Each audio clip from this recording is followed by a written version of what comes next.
نہ ہو تو پی نہیں سکتے. کھانے پینے کی چیزیں پاک ہیں لیکن مطہر نہیں ہے. دودھ سے میں اپنا ہاتھ نہیں دھو سکتا, پاک نہیں کر سکتا, لیکن پانی مطہر بھی ہے, طاہر بھی ہے, مطہر بھی ہے. فقہی درس سب کے ذہنوں میں ہوگا. تو طاہر بھی مطہر بھی. عزیزان گرامی, پانی پی سکتے ہیں, مٹی طاہر بھی ہے مطہر بھی ہے. اگر پانی نہ ہو تو تیمم کیا جا سکتا ہے, لیکن مٹی کھانے کی اجازت نہیں ہے.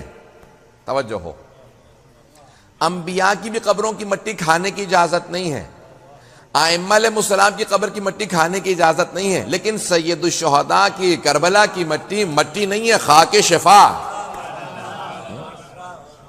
یہ خاک شفا ہے, اس لیے امام حسین ہے وطر الموتور. حتیٰ رسول خدا کی قبر کی مٹی, حتیٰ امیر المؤمنین کی قبر کی مٹی, حتیٰ جناب سیدہ امام حسن, کسی امام کی قبر کی مٹی کھانے کی اجازت نہیں. لیکن ائمہ علیہ السلام نے فرمایا ہے جب بھی سفر میں جاؤ تو ساتھ میں خاک شفا رکھو. اگر کوئی بیمار ہو اسے چٹا دو, خاک شفا مل جائے گی.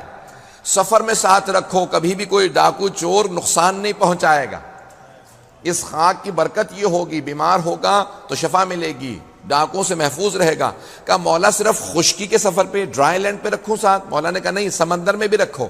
کہا مولا سمندر میں فائدہ کیا ہوگا؟ کہا اگر سیلاب آئے, سونامی آئے تو تھوڑی سی خاک شفا ڈال دینا اور کہنا کہ اے پانی یہ حسین ابن علی کی مٹی کا تجھے واسطہ, ہمیں تنگ نہ کرنا. تو اس خاک کا بہت زیادہ اثر ہے, تفصیل میں نہیں جا رہا. یہاں تک روایت میں ہے کہ آپ سجدے میں جاتے ہیں, کہتے ہیں سبحان ربی الاعلی و بحمدہ.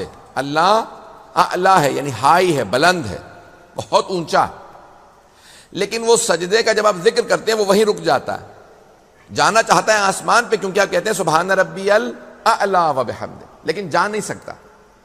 کہتا ہے تیرے ذکر کے اندر اتنی طاقت نہیں تھی کہ میں آسمان پہ جا سکتا. کامل الزیارات میں اپنے قولہوے نے روایت لکھی ہے چھٹے امام سے, فرماتے ہیں لیکن اگر خاک کربلا پہ کوئی سجدہ کرتا ہے اور کہتا ہے سبحان ربی الاعلی و بحمدہ, تو وہ ذکر پہلے نہیں 7ویں آسمان تک جاتا ہے. کہا مولا کیوں؟ کہا پھر تمہارے ذکر کی طاقت نہیں ہے, اس خاک کربلا کی طاقت ہے جو 7ویں آسمان تک لے جاتی ہے.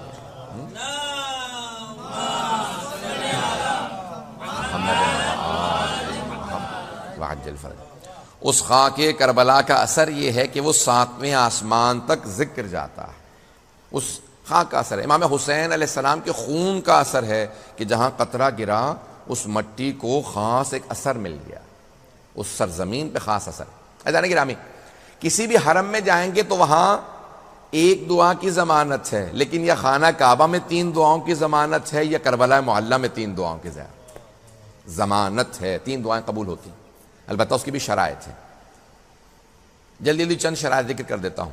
پہلی یہ ہے کہ حلال کھاتا ہو, دوسری یہ کہ نماز کا پابند ہو, تیسری ماں باپ کا نافرمان نہ ہو, چوتھی صلہ رحم کرتا ہو, قطع رحم نہ کرتا ہو, اپنے خونی رشتہ داروں سے تعلق نہ توڑتا ہو, تو دعا قبول ہوتی ہے. ہمارے ایک استاد ہمیشہ کہا کرتے تھے, وہ کہتے تھے اگر رشتہ داروں سے تعلق توڑ رکھا ہے تو اعمال میں نہ آنا, تمہاری وجہ سے ہمارے اعمال بھی رد ہو جائیں گے. گھر میں اکیلے اعمال کر لینا, تمہارے لیے بھی اچھا رہے گا, ہمارے لیے بھی اچھا رہے گا. تو سخت جملہ ہے, لیکن بہرحال میں نے کہا کہ آئندہ اعمال آنے والے ہیں, کہہ جاؤں تاکہ انسان اعمال سے پہلے کم از کم اپنے رشتہ داروں سے تعلقات صحیح کر لے. ماں باپ کا ہمیشہ راضی رکھنا شرط ہے اعمال کی قبولیت کے لیے, اور ائمہ علیہ السلام کا تو شرط ہے ہی, ولایت کے بغیر تو کوئی عمل قبول ہی نہیں ہے, اور خونی رشتہ داروں سے انسان ملتا رہے. تو عزیزان گرامی, اب یہ جناب سید الشہداء کے فضائل. ایک اور جملہ سن لیجئے, پھر میں زیارت وارثہ کے چند جملوں کی تشریح کرنا چاہتا ہوں,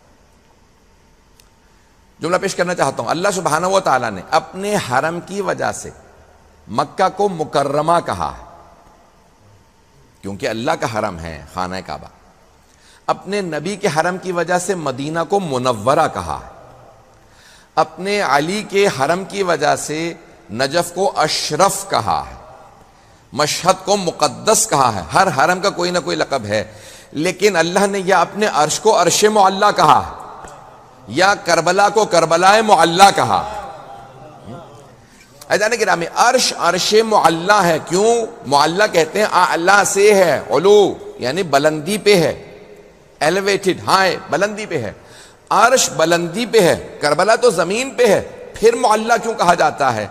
روایت کے الفاظ ہیں کہ چھٹے امام فرماتے ہیں کہ ساری سرزمینوں سے کربلا کی زمین نے کہا خبردار مجھ پہ ناز نہ کرنا، مجھ میں حسین ابن علی ہے، اس لیے میں معلا ہوں، میں اعلیٰ ہوں، میں بلند ہوں۔ وہ سرزمین سب سے زیادہ بلند ہے زمین پہ ہوتے ہوئے،